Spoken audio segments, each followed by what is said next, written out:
Hello, my name is Mark Fender, and in this brief presentation, I want to share with you some highlights of my journey through Colorado State University's Master of Education in Adult Education and Training program. The program has been a rich experience, and I've learned a lot. I've been challenged to think philosophically about the teaching and learning process, and I've been equipped with some practical skills to make instruction more effective. In an attempt to summarize this rich and varied program, I want to focus on three principles of optimally effective adult education. First of all, good adult education is experiential. The adult learning process ought to be organically related to the life experience of the adult learner. Secondly, optimally effective adult education is relational. We learn best when we learn together, so the learning process ought to aim toward the establishment of some form of learning community. Finally, adult education ought to be critical. The adult learning process should open our eyes to the ways in which privilege and power operate within our life experience, and it ought to equip us to challenge systems of injustice and oppression. Let's take a look at how these themes have emerged in my journey through the AET program.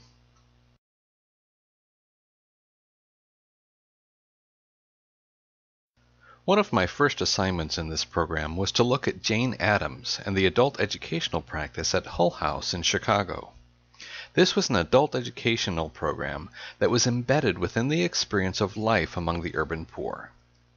That same semester, I read John Dewey's Experience in Education, which provided a philosophical framework supporting the idea that education must be organically integrated within the normal flow of life experience, and that education itself might be conceived of simply as life experience cooperatively structured for learning.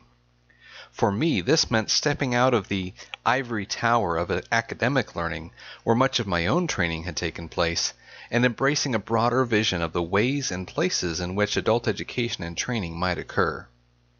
True educational effectiveness can only come when the treasures of that ivory tower are brought into the street, into the marketplace, into the community.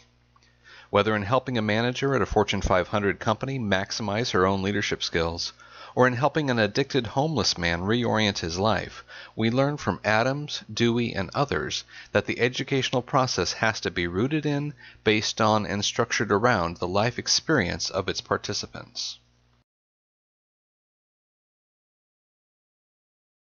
A bit further on in the program, I was exposed to the ideas of Wenger and others on the model of a community of practice. Wenger, McDermott, and Snyder inform us that communities of practice are groups of people who share a concern, a set of problems, or a passion about a topic, and who deepen their knowledge and expertise in this area by interacting on an ongoing basis. This model is especially relevant in light of a literature review I conducted on learning in a time of change, identifying key factors influencing staff learning during major organizational transition. In that study, I noted that we may best conceptualize effective learning in a time of change as being embedded in healthy relationships. This theme of a relational framework for effective adult education was also reinforced in a reflection on Parker J. Palmer's The Courage to Teach. Again, the lesson there was that greater effectiveness in learning will result when learning is understood and practiced as situated in the context of a community. So, optimally effective adult education is fundamentally relational.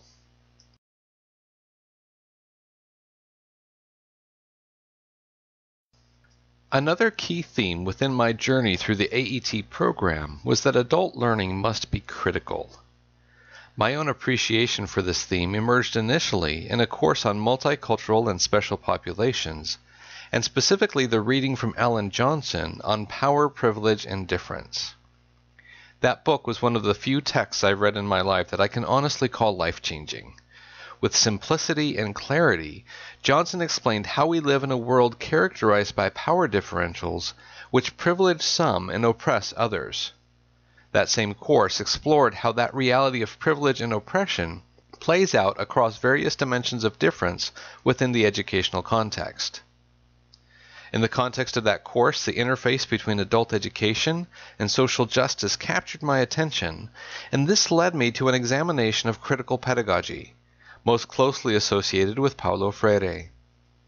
I later had the opportunity to do an independent study on critical pedagogy, and this reinforced my commitment to a critical approach to adult education.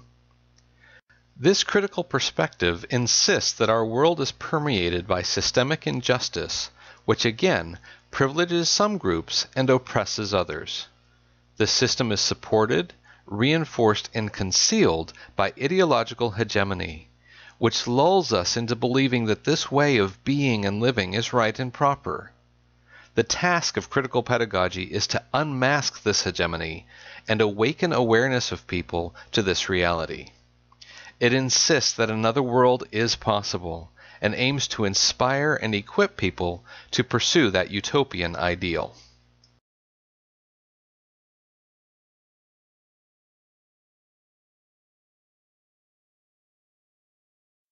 So, adult learning, in order to be optimally effective, must be experiential, relational, and critical.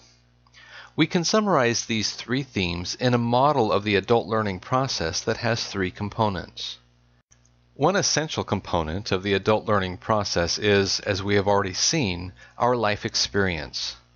Here I term that embodied experience because I want to emphasize the way in which our life experience incorporates every aspect of human identity. We are not simply immaterial minds cognitively processing abstract ideas. Rather, we are full and complete people who have ideas, but also have bodies and emotions and spirituality and all the other dynamics of human experience. The adult learning process respects each of those dynamics and recognizes the potential that each of them has to contribute to learning. Ultimately, we hope that the adult learning process transforms that experience in all its dimensions toward greater levels of human flourishing. Another essential component of the adult learning process is critical reflection. Learning happens best when we take the time to consider and think about what we have experienced. Again, I describe this reflection as critical, not merely in the sense of careful analysis, but also to emphasize the need to explore the themes highlighted by critical pedagogy: privilege, power, hegemony, injustice, and a vision for a better, more just world. A third and final component of this process is communal dialogue. Within the space of the learning community, we discuss with and listen to others about our experience and our reflection on it. Obviously, each of these components interacts with the others. Perhaps in dialogue with others, we can identify a new way of reflecting on our experience. Perhaps the insight gained through another's critical reflection on their experience, when shared in dialogue with us, will give us the courage to move forward into a new form of experience. Perhaps our experience can be a model for others and encourage them to reflect critically in new and different ways. These three components thus interact dynamically and iteratively to generate effective and creative adult learning. This three-component model thus serves as an effective reminder of the key themes I've learned throughout this program.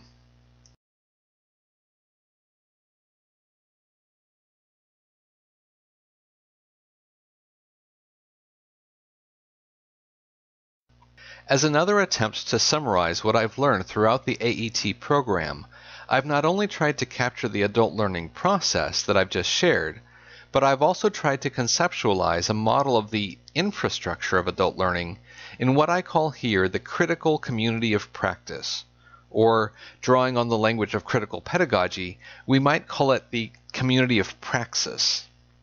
The community of praxis is a group of people who help each other become more effective practitioners of a given domain of knowledge, challenge structures of oppression within that domain, and promote a more socially responsible democracy through their practice. It is located at the interface of recognizing and challenging oppressive reality on the one hand, and pursuing utopian social transformation on the other. The community of praxis brings together student practitioners and a catalytic instructor in an integral community, jointly focused on the subject matter domain that they learn about together. Through action and reflection, the community implements their learning in applied practical experience, thereby becoming effective agents of change and active subjects in their particular history. This model, which could potentially be applied to a variety of adult education projects, is an ideal description of what I'm looking for in Education for Empowerment, or Learning for Liberation. Now that the program is coming to an end, what are my next steps after earning my master's degree in adult education? Back in the first course of the program, one of the exercises that we did was to think through the relationship between adult learning and the practice of management.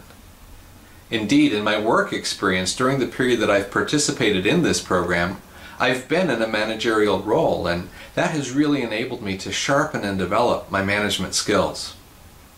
Furthermore, in exploring the interface between adult education and social justice, and in seeing some of the heroes like Jane Addams within this field, I've actually become quite interested in the realm of social work. I think there's a lot of overlap between effective adult education and the practice of social work, and this is a field I'd like to explore further as I move forward.